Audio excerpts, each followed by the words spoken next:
Yeah. Yes. Hey guys, it's me Amalia. Welcome to my knitting podcast.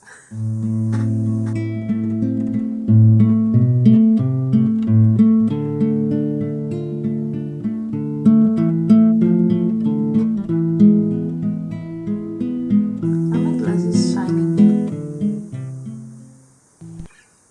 I don't know. I think so. Maybe I should take them off. But then I will definitely not be able to see what I'm showing to you guys. It's okay. So happy new year. I haven't seen you for I think around a month. And I don't know what episode this is. And I'm warning you that probably this will be a mess because I've made so many things and have many things in progress, but it's been a whole month, so I'm not sure what I've sewn before and what I haven't sewn before, and maybe I will forget to sew some things I've knitted, but it's all fine. Brace yourself for a lot of projects. So let's start. Let's start with finished objects, since most of them are presents I've made for Christmas and still haven't given to my family because I of course haven't seen them, and also because a lot of the presents I made this year are ceramics, but my ceramic art school is closed. I'm making ceramics at home and then I have to ship them to my teacher, and she is baking them. And if you know anything about ceramic art, it takes so long to make something, then it has to dry up completely, then you have to bake it one time. That this takes around 2 days to bake, and then you have to wait for it to cool again and then glaze it and then rebake it. So all the presents I've made for my family that are ceramics are not done yet. And with these presents, all the other presents I've gotten them wait here until the ceramics are done, but that's fine. They will take presents in February that were supposed to be given to them on Christmas, but it's an extra present month. It's okay, I think. So I have some of these presents to show you. The first thing I will show you is a hat knitted for either my dad or my brother. I will let them choose. It's a very simple ribbed hat by Pearl Soho. I have all the patterns I used screenshotted so I can show you.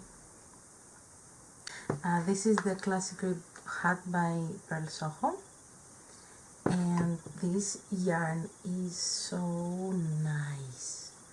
It's the Le Petit Point Parisien. I hope I'm saying that right.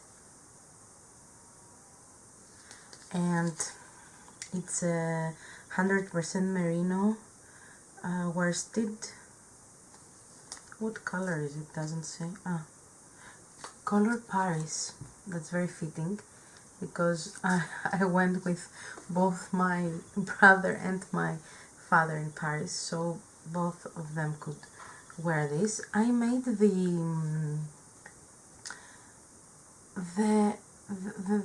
not the extra large, the largest size. I made the medium size, I think, because they have pretty medium sized heads, and because I saw I'm a loose knitter, and I saw how many stitches they put on the largest size, and I think it would be very big. I'm gonna wear it even though I will mess up my hair. That's cute. Oh, I like it. And this is a folded rib.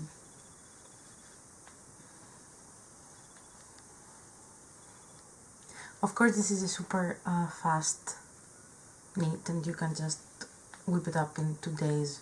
I think it took me 3 days, but I was knitting it at the hospital. I had many shifts this month, and it was a great project for when working.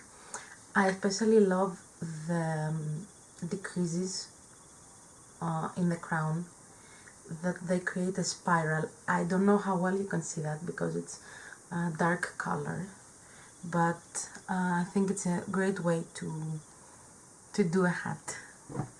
That's done. Next thing I made for either my brother or my father are these house slippers. This is a great pattern, I didn't know existed. It's a Simple House Slippers by Simone Alexandra, and they have a square toe, and then they have a ribbed foot. And I used yarn from my stash. This is some random yarn from my LYS. It's a great color. It has like 2 strands, one mohair, one black mohair, and one brown wool. And I made these for men's size 43. I hope it fits them. It was super quick and very enjoyable to knit. I will make many more of these, I think, for presents. It's a great idea. Sorry, let me drink some tea. I still have tea from my tea advent calendar, because I bought 2 tea advent calendars that I couldn't drink all of them in December, so I'm drinking the second one. Okay. Next up, I want to show you the Merry Christmas Cowl socks I finished for my partner. This is, I think, the hardest project I've ever made. I'm gonna show you them. He's been wearing them, so they are stretched out. Okay. This is the front, and this is the back of them. Okay. And these are definitely the hardest pattern I've ever made. They were so fun though, but they were just so hard. I based it on a pattern by Lumi Charisma. Oh no, I thought Charisma, it's not. It's Lumi Karmitsa. Karmitsa? This girl. This is the pattern I based it on. It's a free pattern. I will link it down below. But I didn't do the full toe as she has shown here, because this would take me until next Christmas. So I did one and then mirrored the pattern for the other sock, and then the back, and then just simple stockinette for the toes, and did my preferred slip stitch heel flap and gusset, and it's perfect on him. I still haven't taken any pictures of him wearing them, but I'm gonna make him wear these for me. And I didn't say that I used again some yarn from my LYS. It's 50% wool, 50% acrylic.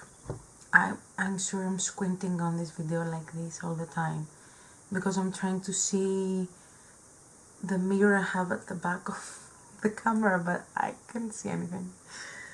Okay, next up, I have this beauty. Can you see the fluff of the mohair? I hope you can. Okay, I'm gonna put it on. This is a cowl by my fellow Greek maker, by a fellow Greek maker that I've been known for a little time, but I've been a fan of hers ever since I stumbled upon her Instagram. Her pattern is called Golden Rings, and her name is Marina Storm, or Storm Knitting Arts on her social media. And I made this cowl out of my hand-dyed yarn, and I used one skein of decay weight, sustainable decay weight yarn dyed with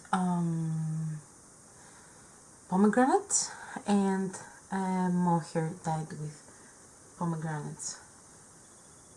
Yeah, you can see that. Super easy pattern, super fast pattern. You can make it in any combination. Decay, she just said decay, but I also put the mohair in to just make it fluffier. Although I'm realizing that I don't like mohair near my neck because I always eat it, so I don't think it's a good idea. Next time I will just use decay. It has a great construction. At the back it's doing this curve where you close it, and at the front it's like a bib, the thing that the babies wear, bib. Yeah, thank you Marina for the pattern. I really loved it.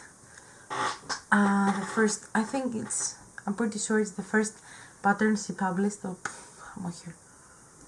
I'm pretty sure it's the first pattern she published, and I got it immediately, like the second she took it out, because I wanted to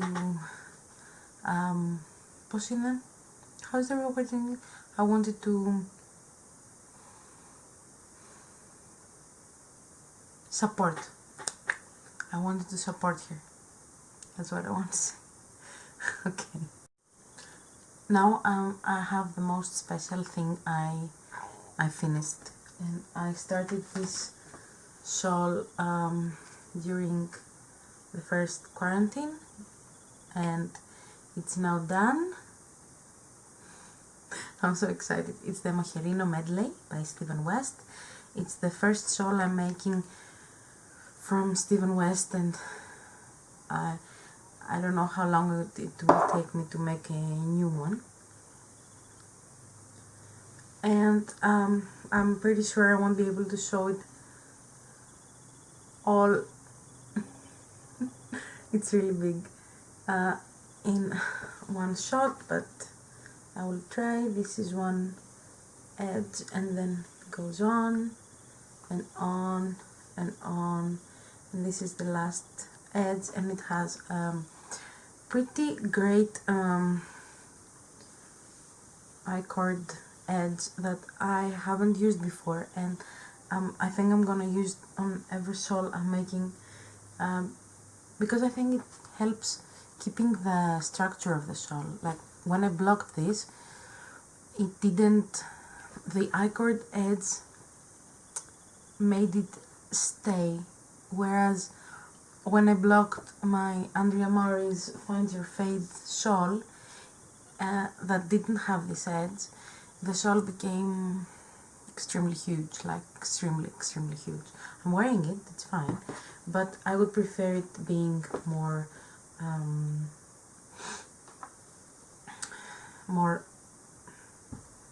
structured. Okay. For these I used many beautiful skeins of yarns that I don't know the names of one by one, but I have them all on my Ravelry, and my Ravelry will be down below. Those 3 skeins are from Malabrigo. I cannot hold them, I'm sorry. Those 3 are from Malabrigo. Mechita. I know this is steel feather, I know this is glitter, and this is a plain white one, I don't know the name. And then I have a fellow Greek's hand-dyed yarn. Her name is Trelise, most of you know her. And this is in the Zeus base, or Zeus. And then I have a mohair, speckled mohair from Sokuna Troka. And the way I've many of you have commented on the unexpected way I chose my colors and that you really liked them. And actually what I did is I based them off the speckles of this yarn, because I just took the strand and looked at the mohair. It's in my eyes and everywhere. Okay, when you look at it, you can see the teal popping up, so that's why I pulled this out. But also it has a lot of white inside, so the white makes sense. And then if you unfold it, you will see there is some brown also. And then I tied in the brown with the mohair. Yeah, that's kind of my thought process for this. Oh, I'm sorry. I have a lot of mohair everywhere. I'm going to blow my nose. Oh, no, I didn't say. This shawl I made for my grandma. Should I wear it?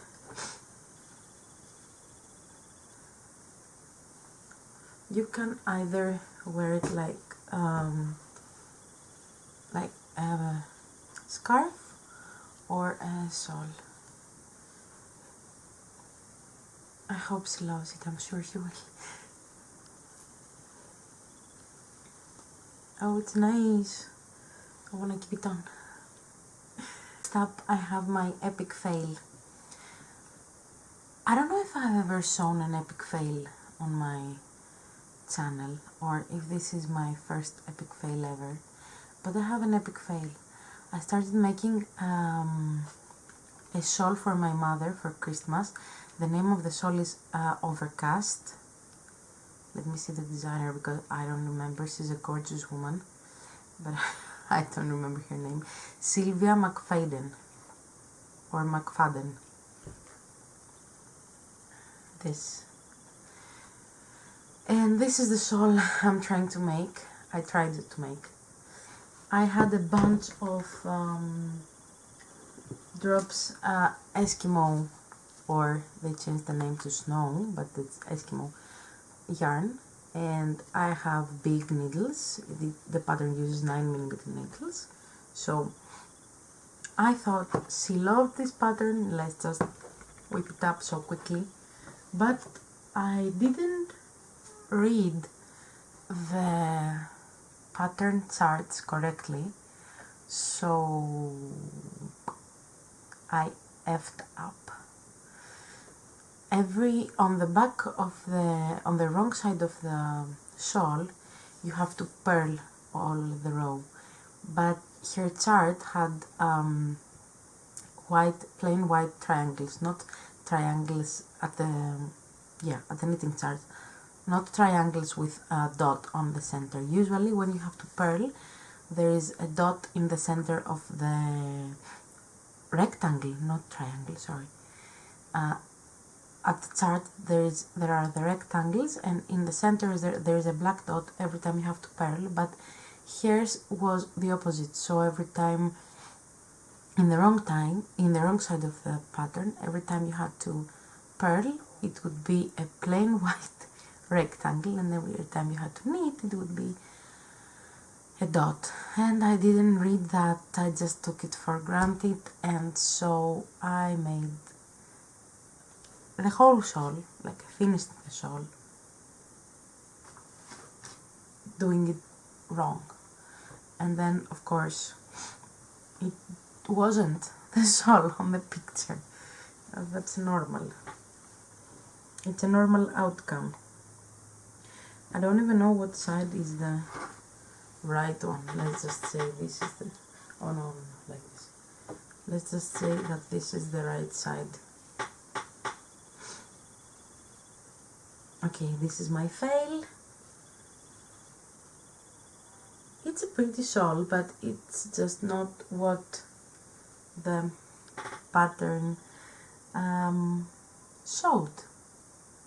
So because I got so mad at myself that I made all this pattern wrong, I restarted it using grey yarn that I ordered. Not in my stash. Where is it? It's like this, and this is the right shawl.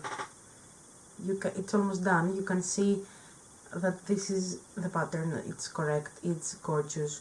This yarn needs blocking, and it's lace. So when you block it, it blooms. I'm using my Gu 9mm needles, and I've never used them before because who knits with 9mm needles? You rarely need them, and I love them. They are so cool. So I am using up around 8 of these balls, and it's very cheap and quick and a great pattern. I'm gonna show it again. Can you see that?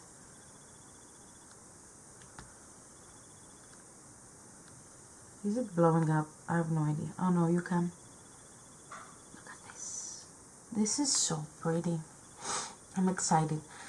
I'm making this with a midwife at my hospital. I'm a gynecologist, and I'm hanging out with a midwife who is also a knitter, and we made this together. She made it on rose colorway. If I find a picture of hers, I will pop it on here. And it's the first time she's knitting a shawl, and the first time she's knitting from a chart, so she's a legend. She's super cool and smart and talented. Yes, Ulitsa, if you're watching. She doesn't speak English, but that's fine. What I'm gonna show you, my work in progress, my other work in progress. Okay, I'm test knitting for Fiber Tales, and she's letting us show you this pattern, this super special pattern. It's called the Snaffled Shawl, and it looks like I'm making a huge hat, but it's not.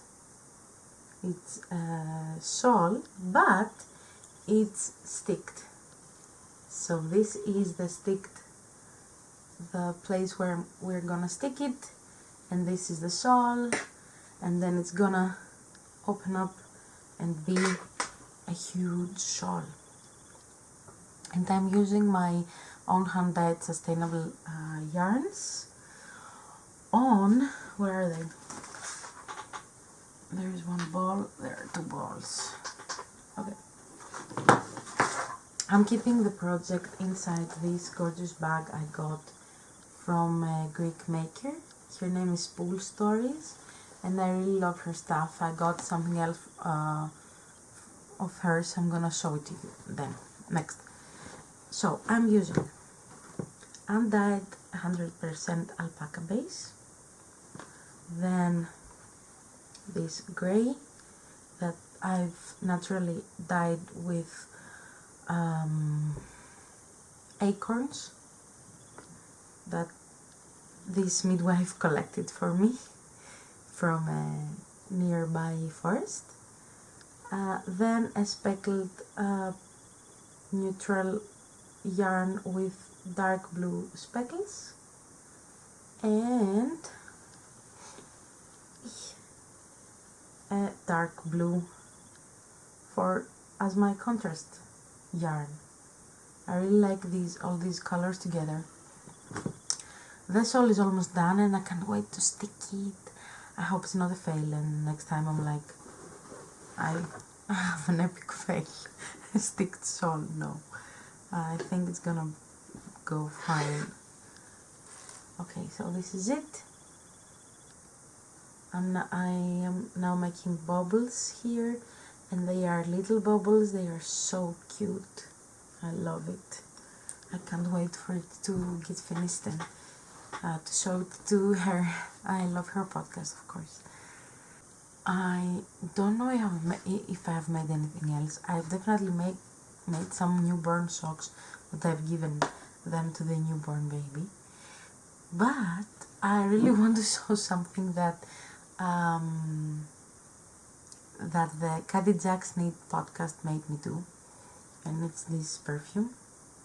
They made me get the Jo Malone London Osmanthus Blossom Cologne and put it on all of my knits, and now all of them smell great. I'm gonna put it on my grandma's shawl also.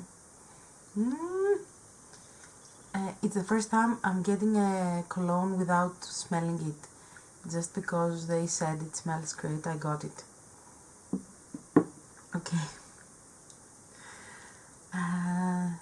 So the next thing that I'm gonna show you is the first ball of hand-spun yarn I made, and I'm so proud of myself. I cannot wait to make something with it and wash it. It's this little ball of yarn. It looks little, but it took me forever to make it. And I spun 100% merino from a Rolag in a blue color, and then I also spun a separate strand of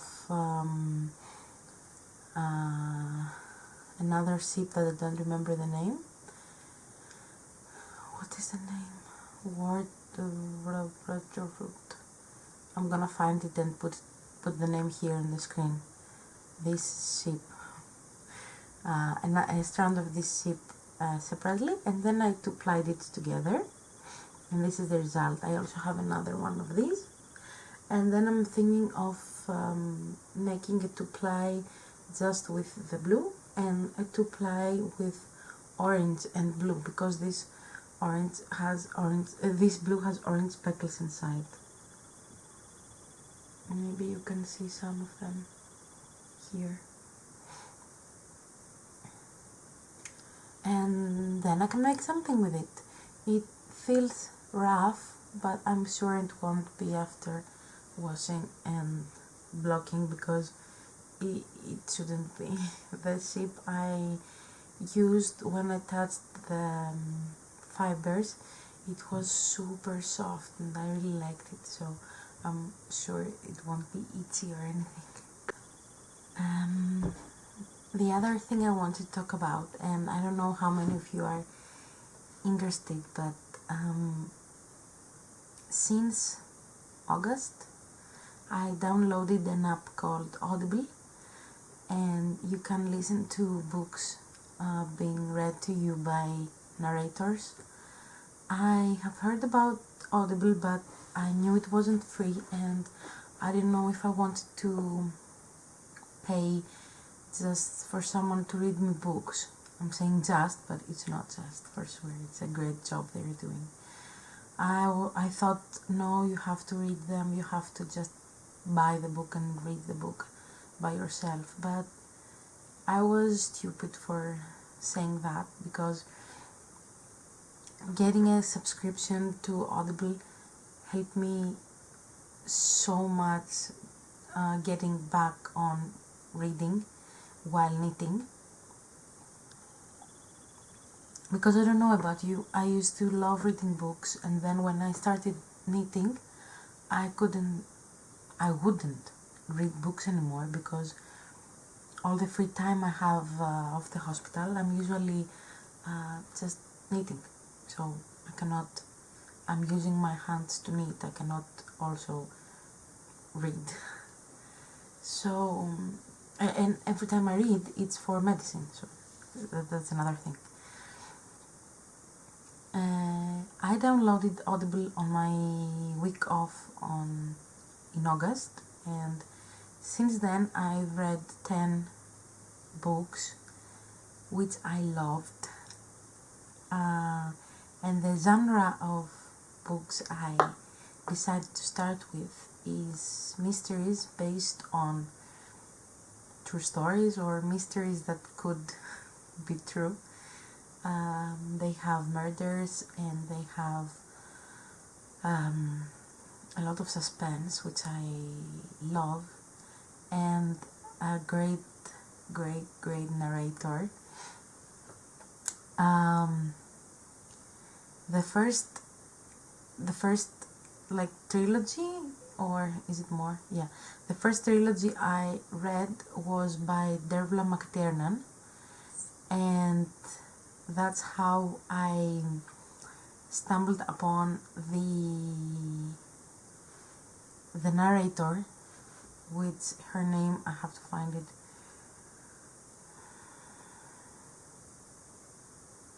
I know it ends with McMahon, but I don't remember the first.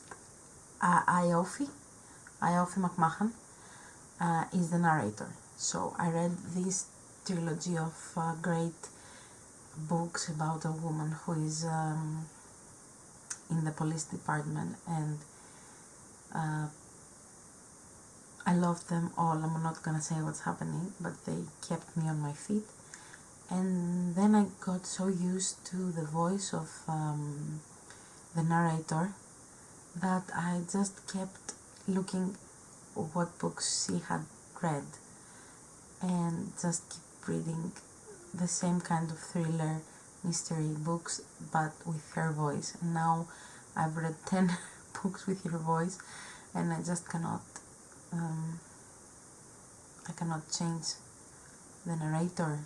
I know that's weird, but when you get used to listening to her, I cannot change it. Okay, all that to say that Audible is a great app, and if you really struggle with your reading while knitting, you should get a subscription. I don't know how much it is. I think it's €8 per month, but maybe what I'm saying is wrong. But it gives you one book per month with your subscription, and then you can get a lot of free books or packs of books, like buy two get one free, or buy one get one free, things like this, all the time. Yeah, I'm currently reading Beneath the Surface by Joe Spain. By Joe Spain, and I really do like it. It's also a series of books, but I find this author, Joe Spain, a little older. I shouldn't say that. Sorry. A little more conservative than the previous authors I've read. Every time they have a woman in the department on the police department, she is usually sexualized, and that's not something I support for sure. But you can also see the difference between a male author and a female author, or an older and a newer book. I don't know. His stories are great though, and they have a lot of depth and mystery, and you don't know what to expect. So I really want to see what will happen next. So what about you guys? What are you knitting on? I'm watching a lot of podcasts that the makers knit on camera for a part of the podcast, and I find this so cool. And of course there is a new podcast that everyone is watching. It's called Knitting Tradition, and she's a fellow doctor. She's doing her we have a specific word when we finish med school. We take a year working as doctors outside in the country, in the suburbs of Greece, in the country, and that's what she's doing. And she's knitting in the end of the videos. Let me know if this is something maybe you would like to see. What else? Yes, let me know what are you knitting on. I am not a planner, so I'm not planning what to knit for 2021. Like, I'm not making lists or having specific patterns that I want to knit, but I definitely have goals for my dyeing studio, because I stumbled upon some problems due to Brexit. I was getting all my sustainable yarns from a farm in England, and now I cannot get that yarns anymore because of Brexit, and I have to pay 24% more VAT when a parcel comes in Greece, so I had to change supplier, and it's hard when you are looking for sustainable or zero waste farms or ethical farms. It was harder in the beginning, but then my mother found many farms, not many, but around like 5 suppliers from France and Germany that have ethically grown sheep and have some options of yarn. So I just bought and I just made an order with them, and I'm waiting to see the yarn. And also I bought some eco acid dyes that have no metals, no heavy metals, and I can dye way more easily with them than I dye using natural dyes. I don't think I will stop using natural dyes, but I'm ready to just see something easier, maybe, because I work full time and I also want to dye my own yarn, and sometimes it gets really hard when you have to make a 3-day process for for just like 5 skeins of yarn, and I don't know, it's daunting to me. So I also got these eco-friendly acid dyes, and I cannot wait to try them, and the new yarn, and it's all very exciting. I will try all the bases and see which ones I like most, but until then I'm not going to have any shop updates and thank you for everyone that ordered yarn from me for Christmas. It made me really happy, and I also sent some yarn to some Greeks that I was so excited about, because I had no idea that